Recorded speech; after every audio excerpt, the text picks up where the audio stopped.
হবিগঞ্জে গ্রাম বাংলার ঐতিহ্যবাহী পোলো বাইচ উৎসব হয়েছে। জেলার বিভিন্ন স্থান থেকে আসা হাজারের অধিক মাছ শিকারী আয়োজনকে মাতিয়ে তোলেন। হবিগঞ্জ থেকে চৌধুরী মোহাম্মদ ফরিয়াদের তথ্য ও ভিডিও চিত্রে ইফতেখার উদ্দিনের রিপোর্ট।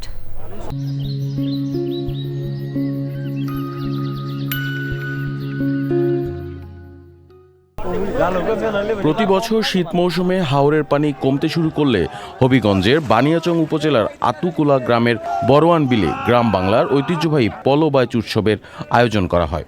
জেলায় বিভিন্ন স্থান থেকে শৌখিন মৎস্য শিকারীরা জাল, পলোসহ অন্যান্য সরঞ্জাম নিয়ে বিলের পাড়ে ভিড় জমান।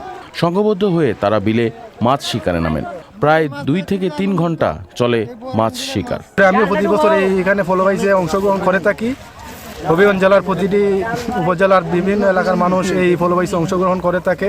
গ্রাম বাংলা ঐতিহ্যবাহী পলো বাইচ প্রতিযোগিতা আমরা প্রতি বছর এই বিলের মধ্যে অংশগ্রহণ করি এবং প্রচুর মাছ পাওয়া যায়। পলো বাইচ প্রতি বছর হয়, প্রতি বছর আসি আমরা, মজা লাগে, মাছ পাই, আনন্দ হয়।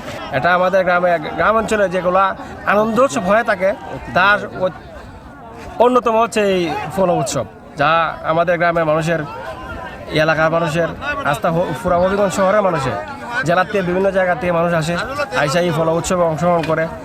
কেউ মাছ পায়, কেউ পায় না, কিন্তু প্রত্যেকেই খুশি। হবিগঞ্জ ছাড়াও আশেপাশের জেলার বিভিন্ন গ্রাম থেকে অনেক মানুষ এতে অংশ নেন। Iftekhar Uddin, channel I.